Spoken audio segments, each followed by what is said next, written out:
It's the Dream Challenge Part 2. Let's just get straight into it. Heard it through the grapevine, find the grapes. So I figured that Glen is probably a good shout here. I'm going to use that pouvoir flag. Such a unique looking weapon. But I'm having a lot of fun showing off how that works. And it is really effective. Tara is our star hero. There's just not much to her, really. As soon as you get to a decent difficulty, that leadership trait doesn't really count for anything. But let's use Yumiko. Let's use the hunting bow so we can reduce threat. Actually, scratch that. Give her something to hit hard with. And we're going to go back to the old sawtooth blade. That can reduce threat. Okay, here we go. Glen, of course, is coming along because when you're on one of these missions where you have to search things, cover a lot of map, he's just a natural choice. That's what he's all about. It's one of those leadership traits where I feel it really kind of matches what he did in the show, because he seemed to be sort of the best scavenger. Now we can see that that red one, something scary is going to happen when we search that. So we want to search all of the others. We might get lucky, and we might actually find everything that we're after before we get to that point. No. So this is where Glen's going to come in useful. He'd already searched one thing. Let's search that other thing. Come around here. Now, if we do this, then we've got everybody lending their firepower, to the same goal. And this is just one of the things that you can do on this mission. That's sort of a way to sort of avoid the scariest stuff. We're only just starting out, so nothing's too scary at the moment. We can charge, attack, and kill tanks. But as it gets further in, you've really got to think about those strategies. Making sure that you search that pile after everything else is a good idea. Or you could just rush across there, do that, and then you're working back towards the green strip on the left side of the screen. Your escape point. Maybe that works for you better.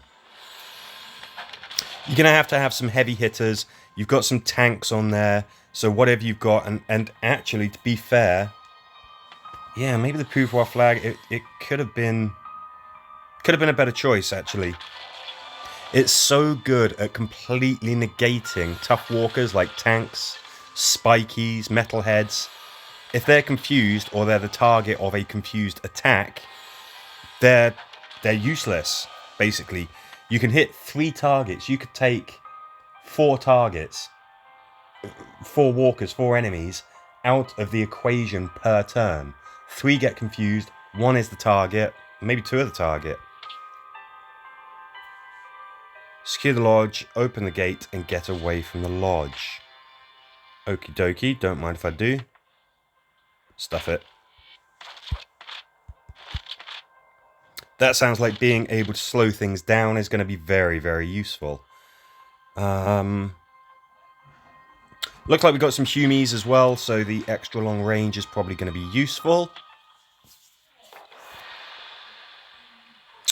Oh, this one. Yeah, this one's tough because the bad guys just sort of appear. I think they're kind of hiding behind the truck.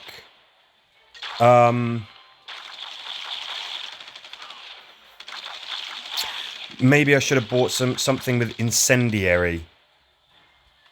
Very, very useful at, at killing humans. We're making a lot of noise. I'm not too concerned about that because we're just going to open this gate. But that is a consideration. There is a threat counter. So, if you're struggling, try being quiet if you haven't tried that before. There's the first guy.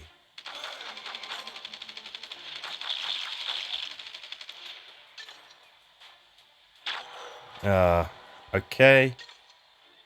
Yeah, and then there's another one as well, and that was an easy run.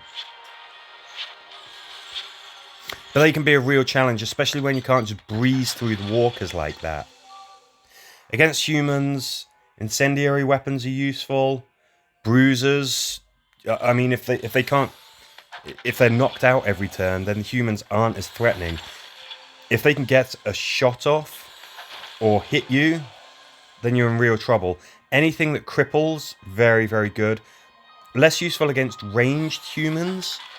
But again, if they can't get in position, they can't shoot you. If you could shoot them, they might well be able to shoot you. But then again, you might have longer range than them. It's a tough mission. That one really is tough. I remember it being very, very tough. If you have any dramas, obviously, with any particular mission, then you can just sort of say, and I or somebody else from the community will help. Yeah, the time for silence has passed. This is a really interesting mission. There's a couple of ways that you can do this, which I love. We're going to go with the subtle option.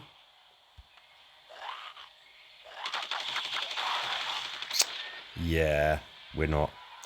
All of these guys, it's always worth remembering, having a look at what they've got. So those were all melee classes. That means that if you can just stop them from getting to you, they can't do anything. Now, this is the other way that you can go. Glenn is best for this. You need to push this, and then you can get round the top of it, go to the back. That's a much more quiet way of doing things. You've got to make damn sure that the walkers don't follow you, but they probably shouldn't. These barrels are scary, even if... Yeah. The chances that your people are just going to accidentally shoot these barrels if you're ranged is pretty high. Now, one of these is going to have a walker in it.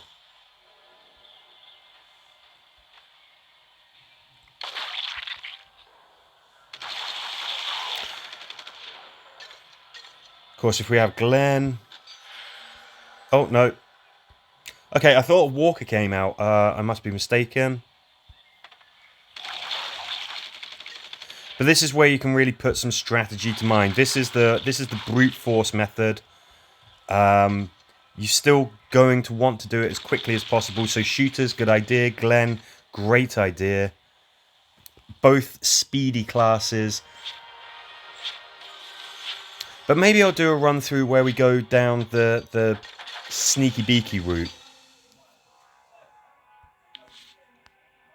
So if you go down the bottom edge of the map, yeah, you're not going to make as much noise. You're not going to alert things. The humans will probably still try to attack the walkers, especially if they don't see you. They're still going to have a go at them. And obviously that gate doesn't need to be opened. It's just got to be attacked. It's just got to be sort of shoved over, basically.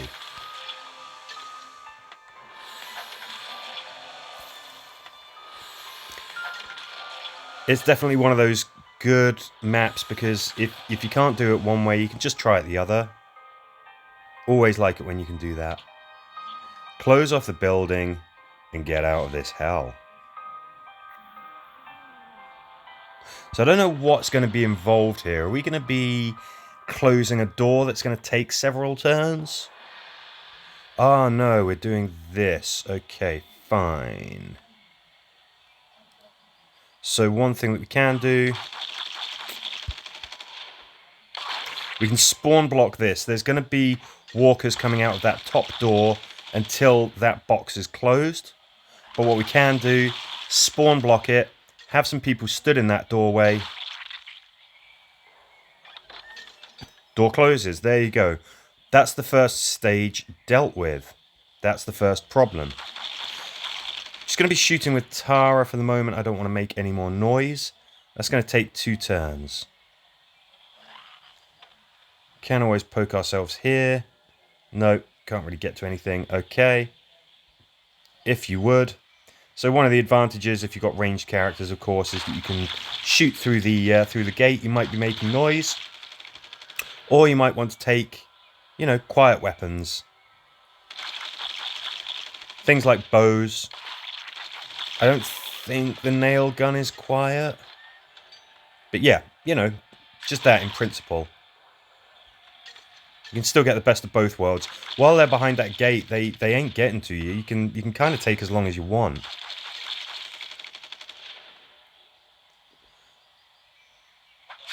Oh, no confusion. So I just love the confusion mechanic that, yeah, that you get with the flag. It's like my favouriteest thing in the game for 2024 so far. That's not saying much, obviously, but yeah, it's fun. It's fun. I'm not being too coy with the tactics here, but obviously the difficulty will increase very rapidly, and you better start thinking about what you're doing. So on this map, you're going to have people working on those panels. Glenn doesn't help because it's not something that takes a single action, it takes a couple of actions.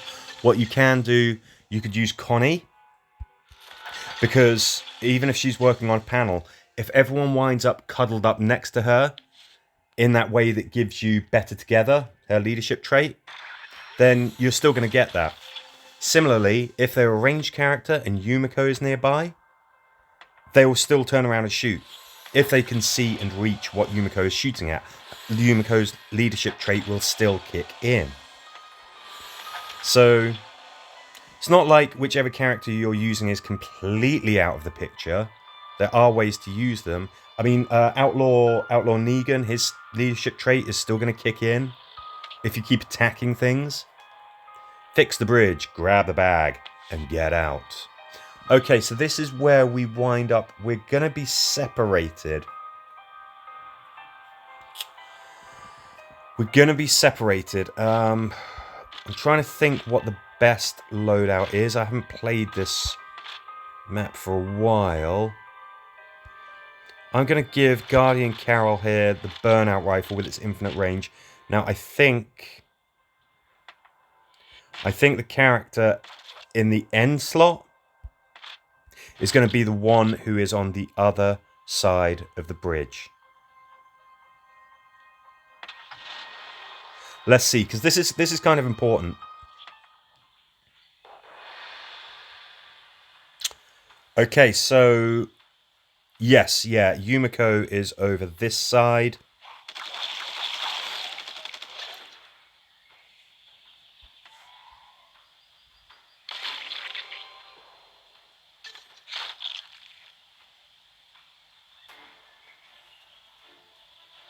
Don't want to be making too much noise. Now I wonder, can a long-range weapon reach across? It cannot. So this person who's alone had better be capable of looking after themselves.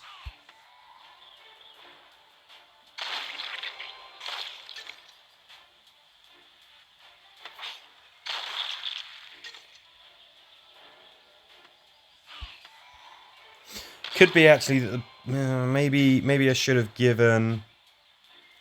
Maybe I should have put cut. No. Well, anyway, I'm umming and ahhing about the choices that I've made, but you can see the principle.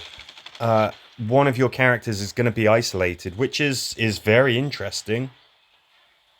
Now, if I do something like this, if needs be, the person on the right can still help defend the person who's been left behind. It's making some noise, which I'm not keen on. Do like that water as well. It does look nice. But yeah, this is another really interesting challenge. The person who's isolated, though, they've got to be able to defend themselves. That is absolutely critical. As soon as you finish that bridge, what have we got here? More scary stuff appearing.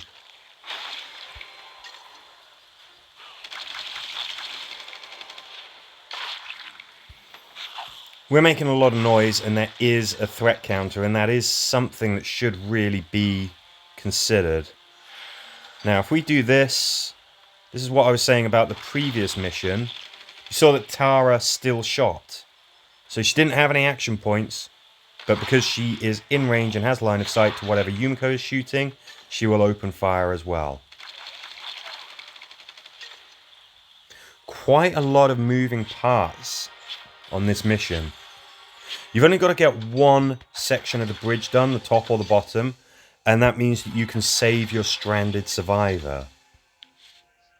So you don't need to work on both parts at the same time. In fact, I really recommend that you don't, because even the people on the right side of the screen need to be able to defend themselves.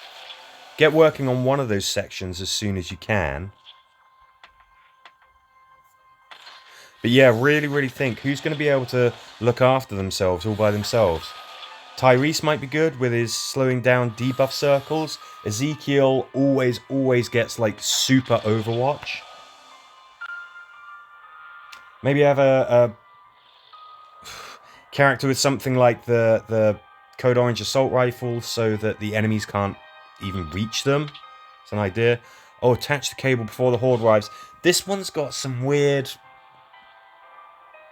It's got some weird aspects to it. Now, I think... Might be wrong. But I think that Glenn would be a good choice here. We are gonna... Yeah. Double storm it. You have that, you have that. So it's worth bearing in mind, of course, that this week shooters are starting charged. Makes a big difference.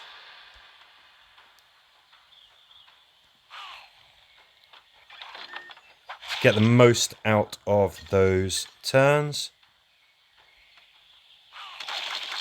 Ugh. Really? You couldn't see from there. Ugh. Another advantage of tactical. You still get to attack and you still get to move. That's very handy. 3 turns. 3 turns of being incapacitated. Yeah, I thought there was another one there. So the question is, do you work on both of these at the same time? Well, I kind of recommend you do. These guys are coming for you. Now, if they get behind you, the mission actually ends. It's kind of important to remember. Soon as these cables are activated as well, I think you have to be on the left side of them, otherwise it ends. There's definitely some weird aspects to this mission. Okay, and as soon as the green appears, just get out of there. Don't hang around. We made it look easy, and you can make it easy. Just get those cables done before the enemy arrives. Again, you're thinking of characters who are useful even if they're occupied. Outlaw Negan. A shooter, if Yumiko is the free character. Connie, you know, those kinds of characters. Characters who you're still going to get benefit from their leadership trait, even if they are working on tying those cables. Seems like a good map to farm on, but I've had it before where it's just, I've been doing that and then it's just ended. And I think it's because a walker has got beyond the point where the cables are. You know, I don't know. So I don't tend to risk it. Having weapons with a wide arc that will slow the enemy down, absolutely invaluable. Very helpful. I think we're back to the start. Heard it through the grapevine. Yes, we are. Okay, so that's what we've got for the Dream Challenge Part 2. Some pretty tough missions, but they're fun. There's usually more than one way to do them, which is always entertaining. And if you do have any trouble, then just say so.